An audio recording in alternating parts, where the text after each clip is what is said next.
नमस्कार दोस्तों, पिछले लेक्चर में अपन ने ज्वर चिकित्सा अध्याय को कंप्लीट कर लिया था। इस लेक्चर में अपन स्टार्ट करने वाले हैं रक्त पित्त चिकित्सा अध्याय। तो चलिए दोस्तों स्टार्ट करते हैं। इसमें सबसे पहले रक्त पित्त के बारे में क्या बताया गया है। दुष्ट पित्त का प्रवृत्त रक्त के साथ शरीर से बहना निकलना रक्त पित्त कहलाता है। मतलब कि दुष्ट पित्त है, देखो जो फोटो लगा के रखी है ये, इसको मान लो जो फर्स्ट वाली फोटो है वो दुष्ट पित्त के लिए, दुष्ट पित्त का रक्त के साथ शरीर से बाहर निकलना वो क्या कहलाएगा, रक्त पित्त। ठीक है, रक्त पित्त किसको बोलेंगे, अगर पित्त किसी कारण से दूषित हो गया है, बहुत सारे निदानों से दूषित हो गया है और वो जो पित्त है वो रक्त के साथ अपने शरीर से बाहर निकल रहा है तो उसे अपन क्या बोलेंगे, रक्त पित्त। ठीक है, शरीर से बाहर निकलना दूषित रक्त का, मतलब कि दूषित पित्त का रक्त के साथ, उसको बोलेंगे रक्त पित्त। ठीक है दोस्तों, इसके नेक्स्ट में चलते हैं। इसको क्या बोला है, जो चरक संहिता है इसमें श्लोक आया है, महागदम महावेग वेगम अग्नि शीघ्रकारी च। मतलब कि इसको महागदम महावेगम अग्नि शीघ्रकारी, मतलब कि अग्नि के समान शीघ्रकारी रोग है। मतलब कि अग्नि जितने जल्दी फैलती है उसी तरह से रक्तपित्त उतने जल्दी जो है वो फैलता है। मतलब कि रोगी में उतने जल्दी उसको कॉज करता है रोगी को। तो अगर ये श्लोक आ जाता है तो आपको डेफिनेटली रक्त पित्त के लिए जाना है। लेकिन अगर उसने पूछ लिया कि महागत किसकी संज्ञा दी है, तो महागत चरक में अतत्वा निवेश की संज्ञा दी है। तो महागत क्या है, महागत अतत्वा निवेश की संज्ञा दी है। लेकिन अगर ये पूरा श्लोक आ जाता है महागदम महावेगम, मतलब कि ये इसका जो वेग भी होता है ये भी बलपूर्वक आते हैं। मतलब कि जो अपन आगे पढ़ेंगे ऊर्ध्वक रक्तपित्त, अधो रक्तपित्त, इसमें वेग आएंगे। इसमें जो है अग्नि के समान शीघ्रकारी, मतलब कि अग्नि जैसा बहुत जल्दी जल्दी फैलेगा। तो देखो मैंने अग्नि की फ़ोटो लगा के रखी, इससे मेमोरी बन जाएगी आपकी कि अग्नि के समान वो बहुत जल्दी फैलेगा। तो ऐसा है, अग्नि के समान शीघ्रकारी रोग है रक्तपित्त। ठीक है, इसके नेक्स्ट में चलते हैं। रक्तपित्त की निरुक्ति, ये बहुत ज़्यादा इम्पॉर्टेंट है। रक्तपित्त की निरुक्ति क्या है, तो रक्तपित्त की निरुक्ति में आ जाता है, संयोगात् दूषणात् ततु सामान्य गंध वर्णयो रक्तपित्त माख्यताम रक्तपित्त मनीषि भी। संयोगात् दूषणात् ततु, तो देखो संयोग, संयोग किस किस का होगा, संयोग होगा पित्त का जो दूषित पित्त है और रक्त का, रक्त का और जो दूषित पित्त है उसका संयोग होगा।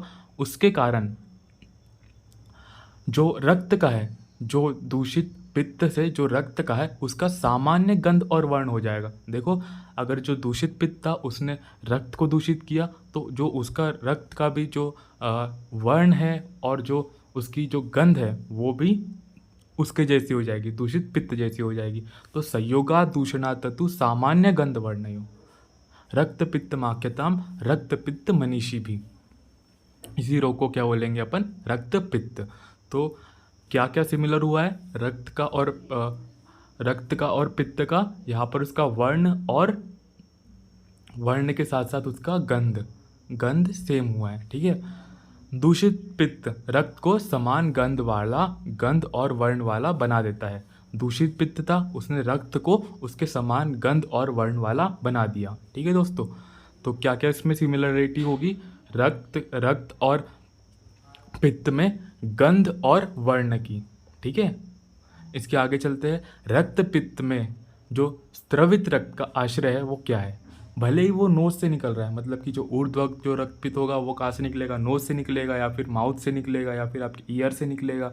तो ये सब स्रोत वो निकल सकता है यहाँ से। लेकिन जो मुख्यतः है वो भले ही वो वहाँ से ओपनिंग से निकल रहा है लेकिन उसका आश्रय स्थान जो है, जो स्त्राव हो रहा है वो यकृत और प्लीहा से हो रहा है। मतलब यकृत और प्लीहा से वो जो ब्लड है वो जा रहा है। भले ही वो निकल रहा है आपके नाक से, मुंह से, इन सब चीज़ों से निकल रहा है, लेकिन कहाँ से जा रहा है, मेनली यकृत और प्लीहा। यकृत दैट इज लिवर और प्लीहा स्प्लीन। ठीक है दोस्तों, इसके बाद अपन को देखना है रक्त पित्त की संप्राप्ति।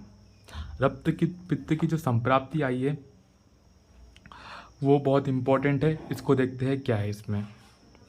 तो रक्त पित्त में रक्त की ऊष्मा से में स्वेदन से पित्त के द्रवांश में वृद्धि होकर रक्त मिलने से रक्त की वृद्धि होगी। इसमें क्या होगा, रक्त की वृद्धि होगी। क्यों होगी, रक्त की ऊष्मा से, मतलब कि रक्त जो था, रक्त पित्त में रक्त की ऊष्मा थी, रक्त पित्त की ऊष्मा थी, और पित्त के द्रवांश से, पित्त का द्रवांश था जो अपन जब इसमें डाइजेस्टिव जूसेस वगैरह पढ़ते हैं तो अपन जो पित्त है उसका द्रवांश के कारण इसका डाइजेशन मानते हैं। तो रक्त में उसकी ऊष्मा थी और जो पित्त था उसमें उसका द्रवांश था, उसके कारण जो है वो रक्त की वृद्धि हुई। तो देखो मैंने जो फोटो पिक्चर लगा के रखी, यहाँ पर जो फर्स्ट वाली पिक्चर है यहाँ पर रक्त नॉर्मल था, लेकिन जब उसमें पित्त और द्रवांश की वृद्धि हुई, मतलब उष्णता और द्रवांश की वृद्धि हुई, जब जाके रक्त की वृद्धि हुई। अगर उसमें उष्ण और द्रव गुण की वृद्धि होने के कारण वहाँ पर रक्त की वृद्धि होगी। तो देखो सेकंड पॉइंट में क्या लिखा है, रक्त पित्त में पित्त के उष्ण एवं द्रव गुण की वृद्धि होने से वहाँ पर रक्त की वृद्धि होगी और रक्तपित्त रोग हो गया। ठीक है, रक्तपित्त में क्या होता है, पित्त की उष्णता और द्रव गुण बढ़ जाता है। तो जो उष्णता है मैं वो आग से दिखाना चाहता हूँ, और द्रव गुण जो उसकी फ्लूइडिटी है वो द्रव गुण है, तो मैंने फ्लूइड एक पिक्चर लगा के रखा है। अगर ये दो चीज़ें मिल गई तो यहाँ पर रक्त की वृद्धि हो जाएगी। ठीक है दोस्तों, इसके बाद अपन आगे चलते हैं। इसमें क्या है, इसके बाद जो आता है वो है रक्त पित्त के पूर्व रूप। यहाँ पर हेडिंग डालना मैं भूल गया हूँ, सॉरी दोस्तों। इसमें जो है ये रक्त पित्त के पूर्व रूप है जो कि सुश्रुत जी ने बताया है, तो ये भी बहुत अच्छे से याद रखना है। रक्त पित्त के पूर्व रूप में सबसे पहले आ जाता है सदन।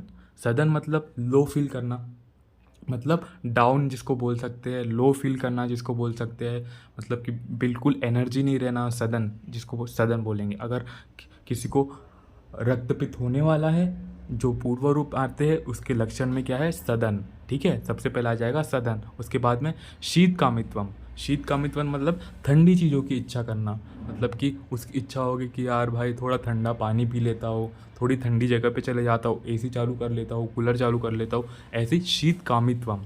ठीक है, ठंडी चीज़ों की इच्छा करना, क्योंकि उसके अंदर हीट है बहुत ज़्यादा, रक्त है, रक्त जो है वो पित्त से दूषित हुआ है तो बहुत ज़्यादा हीट है, तो वो शीत कामित्व की वो करेगा। ठीक है, उसके बाद कंठ से धूम निकलने सी पीड़ा।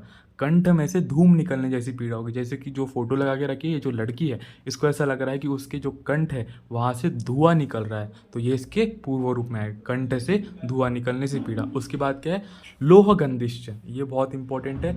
इसके जो पूर्व रूप है इसमें क्या आएगा, लोह गंधिश्व और निश्वास। लोह गंधिश्व और निश्वास इसके पूर्व रूप में आएगा। ठीक है दोस्तों, इसके नेक्स्ट चलते हैं।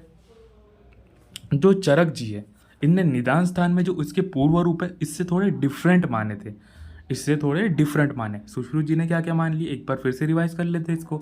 इनने सदन माना था, दैट इज लो, मतलब कि जो पर्सन है वो लो फील करेगा, एनर्जी कम रहेगी। शीत कामित्व मतलब कि उसको ठंडी चीज़ें खाने की इच्छा होगी, ठंडी जगह पर जाने की इच्छा होगी, शीत की कामना करेगा। इसके बाद कंठ में धूम निकलने सी पीड़ा होगी, मतलब कि उसके गले में ऐसा लगेगा उसको कि उसके गले से धुआं निकल रहा है, कंठ निकलने से पीड़ा होगी। लोह गंधिष्ठ मतलब कि लोहे जैसी गंध आएगी, लोहे जैसी गंध आएगी उसके मुख में से, या फिर जो उसकी बॉडी है उसमें से लोहे जैसी गंध आएगी, जो उससे रक्त स्त्राव होगा उससे लोहे जैसी गंध आएगी।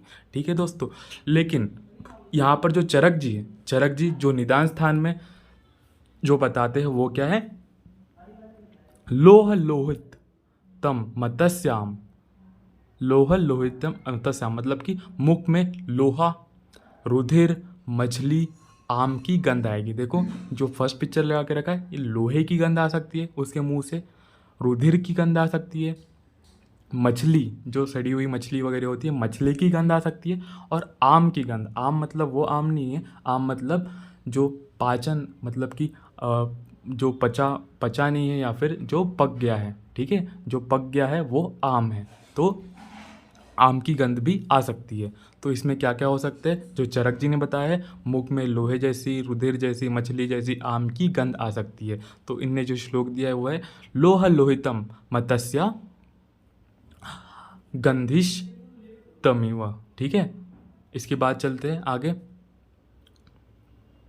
दोष अनुसार रक्त पित्त के लक्षण। तो जैसे कि जो रक्त पित्त है, मैं आपको एक बहुत अच्छा कंसेप्ट बताना चाहता हूँ, इसको आपको हमेशा के लिए याद रखना है। जैसे कि जो रक्त पित्त है, इसमें मुख्यतः जो दोष कुपित हुआ है या फिर जो दोष इन्वॉल्व है वो है पित्त दोष।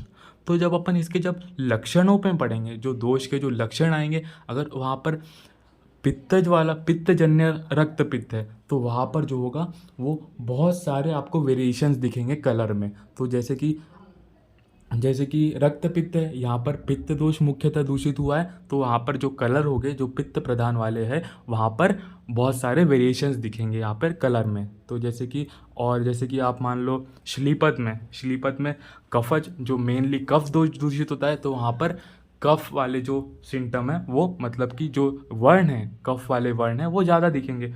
जो जब वैसे ही श्वेत प्रदर में वात से दूषित होता है, तो वात वाले जो है वहाँ पर वेरिएशंस ज़्यादा आएंगे, वात के वर्ण में वेरिएशंस ज़्यादा आएंगे। जैसे कि वहाँ पर लिखा है उनने वात प्रदर में क्या क्या लिखा है उनने, किंशिदक के समान ये सब आएंगे उसमें सिम्टम्स। तो जैसे कि यहाँ पर पित्त प्रधान है तो यहाँ पर पित्त के ज़्यादा लक्षण मतलब पित्त के ज़्यादा वर्ण दिखेंगे अपन को, अपन आगे देखेंगे, लेकिन मैंने आपको कंसेप्ट बता दिया है। ठीक है दोस्तों, अब देखते हैं वातजन्य में क्या क्या आपको वो दिखेंगे सिम्टम्स। तो क्या है दोस्तों, देखते हैं। शाव अरुणम सफेनीलम च तनुरुक्षम च वातितम। तो शाव वर्ण का, अरुण वर्ण का, फेनीलम फेन युक्त, तनु और रुक्ष, इसमें रक्त दिखेगा आपको। शाव वर्ण का मतलब कि डार्क कलर का, देखो जो पिक्चर लगा के रखी है शाव वर्ण की है, डार्क कलर है। अरुण मतलब जब सूरज डूबने लगता है जब जो कलर होता है उसको अरुण वर्ण बोलते हैं। तो अरुण वर्ण मतलब कि इससे थोड़ा सिमिलर, मतलब कि वो भी डार्क ही होगा लेकिन थोड़ा उसे लाइट मान लो। ठीक है, तो फेनीलम फेन युक्त, जो पिक्चर है यहाँ पर थोड़ा फेन सा दिख रहा है तो ये फेन युक्त होगा, वातजन्य में फेन युक्त। तनु और रूक्ष ये तो वात के ही लक्षण है, तो अपन को इसमें इतना ज़्यादा कुछ याद नहीं रखना है। तो जो वात है ये सिमिलर ही लक्षण है यहाँ पर। देखो जो इम्पोर्टेंट जो आ जाता है यहाँ पर है रक्त पित्त में, जब वो पित्त से दूषित होता है, मतलब पित्तजन्य में क्या है जो लक्षण है वो बहुत इंपॉर्टेंट है यहाँ पे। रक्त पित्तम कषायाभम कृष्णम गौमूत्र सन्निभम, मतलब कि यहाँ पर जो है ये कषायाभा का कषाय रस प्रदान होगा इसमें। कृष्ण मतलब ब्लैक काला, गौमूत्र सन्निभम गौमूत्र के समान इसमें वो होगा। और आगे क्या लिखा है इसमें देखो, मोचकागार मतलब कि मोचक मतलब क्या हो जाएगा, मोचक मतलब कि जो मोर होता है, मोर की जो पूंछ होती है उसके रंग का, मोर की पूंछ के रंग का। धूमाभा, धूम तो आपको पता है धुआं, तो ये जो 4th 5th वाली जो पिक्चर लगी है वो धूम की है, धुएं की है, तो धूम के आभा का भी हो सकता है। अंजन आभ, जो अंजन लगाते हैं अंजन के आभा का भी हो सकता है। तो देखो यहाँ पर कलर में कितने सारे वेरिएशन दिख रहे हैं। तो मैंने सबसे पहली जो फोटो लगाई यहाँ पर बहुत सारे वेरिएशंस है कलर में। तो जो रक्त पित्त है, जो पित्तजन्य रक्त पित्त है, वहाँ पर क्या क्या सिम्टम्स आ सकते हैं, वो कृष्ण हो सकता है, गौमूत्र सन्निभम गौमूत्र की आभा का हो सकता है। मोचक देखो बहुत इंपॉर्टेंट है, मोचक मतलब जो मोर की पूंछ होती है उसके आभा का हो सकता है।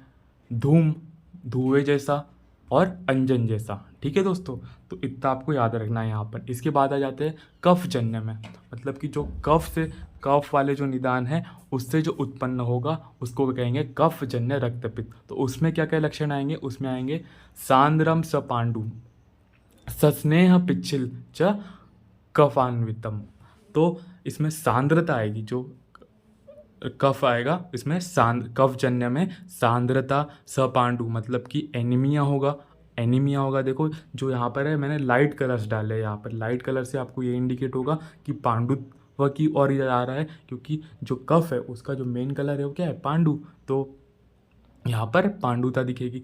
स्नेह भी कफ का ही लक्षण है। पिच्छिलता भी कफ का ही लक्षण है। तो देखो यहाँ पर बहुत ज़्यादा पिच्छिल है जो ब्लड सेल्स है, और स्निग्धता भी इनमें है। ठीक है दोस्तों, तो इतना याद हो गया। बस आपको पित्तजन्य में याद रखना है। पित्तजन्य में कैसे होगा, बाकी इसमें तो आपको युक्ति से ही याद हो जाएगा। वातजन्य में और कफजन्य में तो युक्ति से ही आपको याद हो जाएगा कि वो तो जो सिम्टम्स आते हैं वही है। लेकिन जो पित्तजन्य है, यहाँ पर मोचक के आभाका, गौमूत्र, कृष्णा, अंजन और धूम, ठीक है, इतना याद रखना है आपको। इसके बाद आ जाता है रक्त पित्त की गतियाँ। रक्त पित्त की गतियाँ 3 हो सकती है। रक्त पित्त एक ऊर्ध्वगामी हो सकता है, एक अधोगामी हो सकता है और एक दोनों मार्ग से जा सकता है, ठीक है। तो देखते हैं इसमें ऊर्ध्वगामी, अगर ऊर्ध्वमार्गी है तो अगर ऊपर की ओर जा रहा है, अगर ऊपर की ओर जा रहा है तो वो कहाँ पर जा सकता है, वह उसके लिए 7 द्वार है। 7 द्वार है। वो कहाँ कहाँ से निकल सकता है, कान से निकल सकता है, कान से 2 कान हो गए, नाक के दोनों छिद्रों से निकल सकता है, 2 नाक के छिद्र हो गए, 1 मुख हो गया और 2 नेत्र हो गए, ठीक है। तो उसके लिए 7 स्थान है, कान, नाक, मुख और नेत्र। कान, नाक, मुख और नेत्र। ऊर्ध्वगत रक्तपित्त के लिए 7 स्थान है, वो है कान, नाक, मुख और नेत्र। इसके बाद अधगत मतलब कि नीचे की ओर जो रक्तपित्त जाएगा उसके लिए तो 2 ही स्थान है, दो ही जगह से निकल सकता है, या तो वो गुदा से निकलेगा या तो वो मूत्र मार्ग से निकलेगा, या तो गुदा से निकलेगा या तो मूत्र मार्ग से निकलेगा। तो अधगत रक्तपित्त में 2 द्वार है। इसके बाद चलते हैं आगे। आंत की गति, ये बहुत इंपॉर्टेंट है। आंत की गति जो है, मैंने बताया था 3 टाइप की गतियाँ हो सकती है। ऊर्ध्व हो गई, अध हो गई, अब आंत की गति। आंत की गति मतलब जो रक्तपित्त में शरीर में सभी छिद्र या रोमकूप से रक्त निकलने लगता है, मतलब कि जितने भी उसके जो पोर्स है वहाँ से, जहाँ से रोमकूप है, जो पोर्स है जहाँ से बाल वगैरह निकलते हैं, रोमकूप है, वहाँ से रक्त निकलना चालू हो जाएगा। मतलब कि जो माइन्यूट पोर्स है वहाँ से भी रक्त निकलना शुरू हो गया। तो रक्तपित्त इन असंख्य गलियों को आतंकी गति कहते हैं, मतलब कि ये असंख्य है।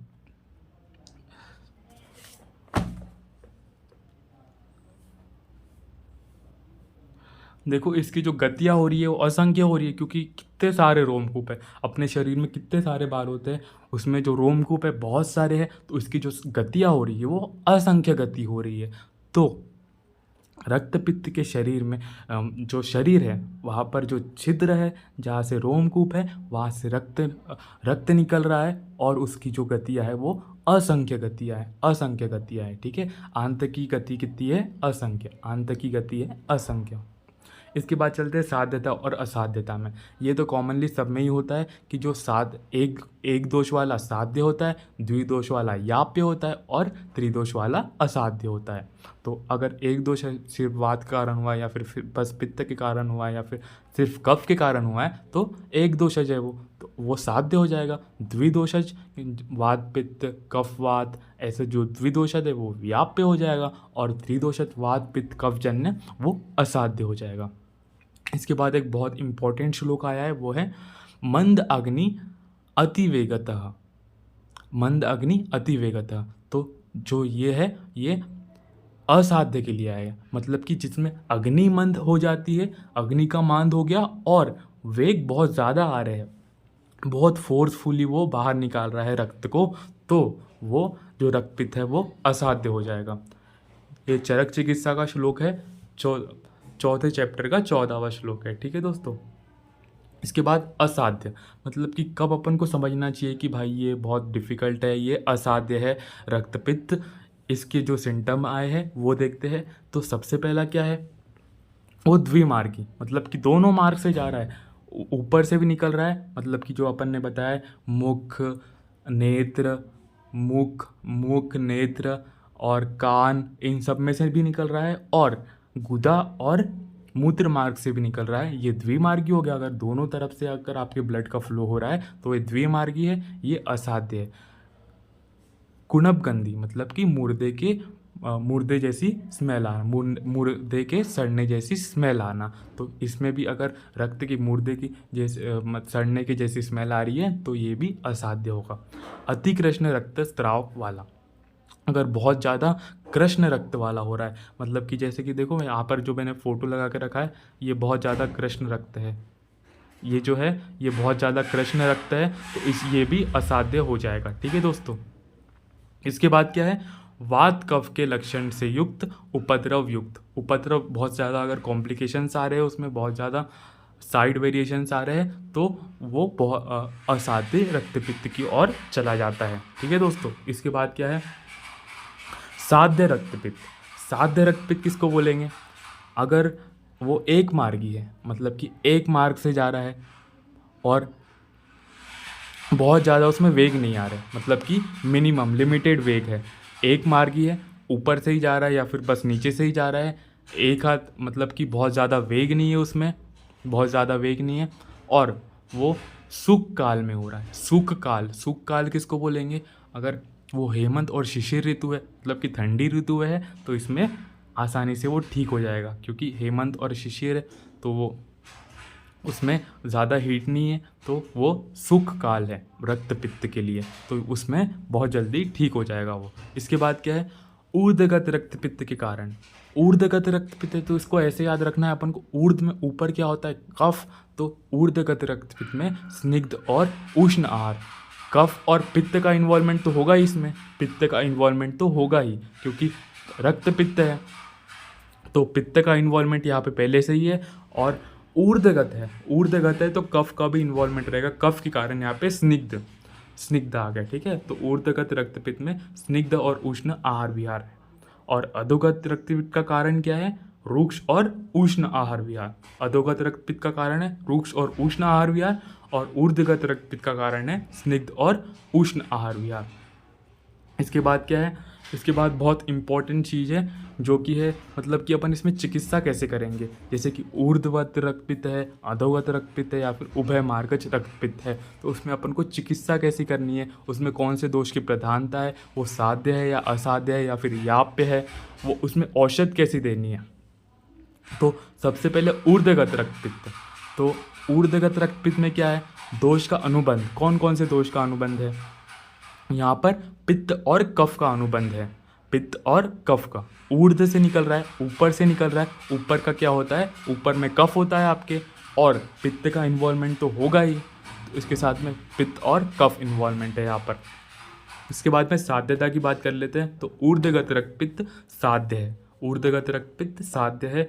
चिकित्सा में क्या देंगे इसकी, विरेचन, क्योंकि ऊपर से आ रहा है तो अपन को प्रतिमार्ग हरणम चिकित्सा देनी है, मतलब कि इसको अपोज करना है, ऊपर वाला जो फ्लो है उसको अपोज करना है, तो अपन उसको विरेचन देंगे। इसके बाद में इसमें औषधि का क्या है, औषध अपन इसमें कषाय तिक्त रस प्रदान औषध का प्रयोग करेंगे, और ऐसी औषधियाँ कषाय तिक्त रस प्रदान औषधियाँ ज़्यादातर पाई जाती है, तो औषध में अधिकतम है, औषध इसमें अधिकता है। ठीक है, कषाय तिक्त रस वाली औषधि अपने पास बहुत ज़्यादा है, तो अपन आसानी से इसमें विरेचन करा देंगे। अधोगत रक्तपित्त में अगर रक्तपित्त नीचे की मार्ग से आ रहा है तो अपन उसमें कैसे करेंगे, इसमें पित्त और वात की प्रधानता है, क्योंकि वात का स्थान नीचे की ओर होता है, तो पित्त और वात की प्रधानता है। और ये याप्य है, याप्य क्यों है, बिकॉज इसमें केवल मधुरस, मधुरस का अपन को प्रधानता से सेवन करवाना है, और मधुरस की जो औषध है वो कम पाई जाती है, तो अपन जब वमन करवाएंगे इसमें